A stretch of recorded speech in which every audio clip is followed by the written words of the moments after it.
NDA के कार्यकाल में देख लेंगे तो आप देखेंगे किस तरीके से जो ये गृह मंत्री हैं जो इस तरीके की बयानबाजी कर रहे हैं वो सबसे विफल गृह मंत्री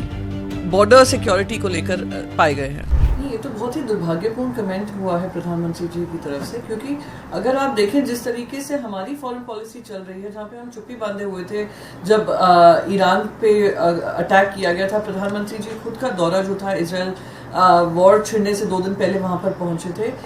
साथ इतने दिनों तक हमने चुप्पी बांधे रखी जब मिडिल ईस्ट में अटैक्स हो रहे थे, तो ये हमारी देश की जनता को और जो लोग वहाँ पे रह रहे हैं उनको खतरे में पहुँचा रहा था, क्योंकि इंडिया की पॉलिसीज इम्पैक्ट किस तरीके से नेशंस भी बिहेव करते हैं जो इंडियन डायस्पोरा है उनके साथ। तो अब आकर जो प्रधानमंत्री जी आउटरीच कर रहे हैं, चाहे वो दूसरे देशों से हो, चाहे विपक्ष से हो, चाहे ऑल पार्टी मीटिंग रखकर हो, चाहे चीफ मिनिस्टर से हो, तो उसका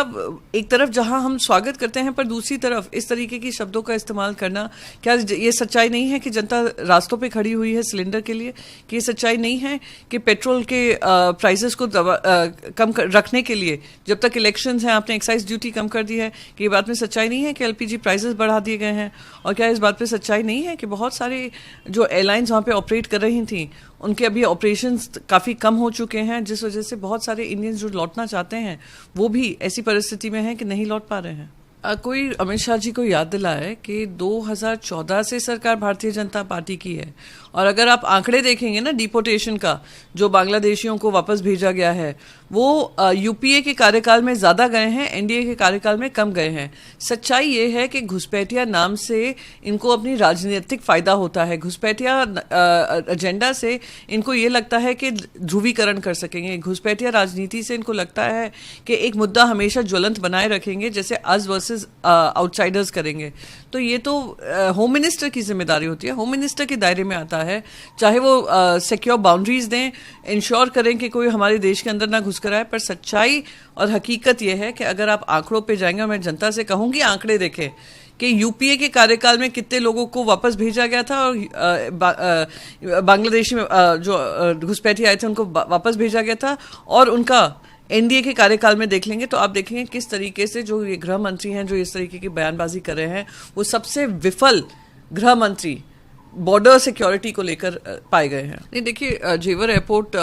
काफ़ी समय से उसका काम चल रहा था और उसका उद्घाटन हुआ है, मैं उसका स्वागत करती हूँ। पर सवाल ये उठता है कि ये इलेक्शन के बीचों बीच जो आप करने की कोशिश कर रहे हैं, वैसे ही जो इतने 7 या 8 एयरपोर्ट्स हैं जिसका उद्घाटन किया गया, वहाँ पे ना कोई अब फ्लाइट लैंड करती है ना ही कोई टेक ऑफ करती हैं। अयोध्या के राम मंदिर जब बने थे, अयोध्या एयरपोर्ट पे इतनी सारी फ्लाइट्स का आवागमन था, अब हार्डली 1 या 2 फ्लाइट्स वहाँ पे उतरती हैं और टेक ऑफ करती हैं। तो दिखाता है कि आप चुनावी सोच के अनुसार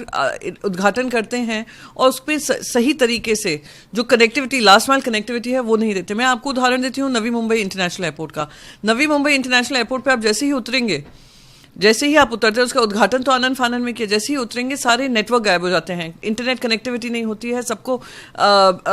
वाईफाई पे करना पड़ता है, वाईफाई की कैपेसिटी नहीं है। क्यों है? क्योंकि जो समूह उसको ध्यान रख रहा है, जिसको जिम्मेदारी दी हुई है, लाइसेंस दिया हुआ है एयरपोर्ट मैनेजमेंट का, उन्होंने राइट ऑफ वे जो होता है टेलीकॉम ऑपरेटर्स का वो नहीं दिया और high licensing fees, operating cost charge कर रहे हैं, तो उनका अनबन बनी पड़ी है जिसकी वजह से जनता फंसती है। तो ये जो पब्लिक इंफ्रास्ट्रक्चर बन रहा है तो उसकी लास्ट कनेक्टिविटी से लेकर,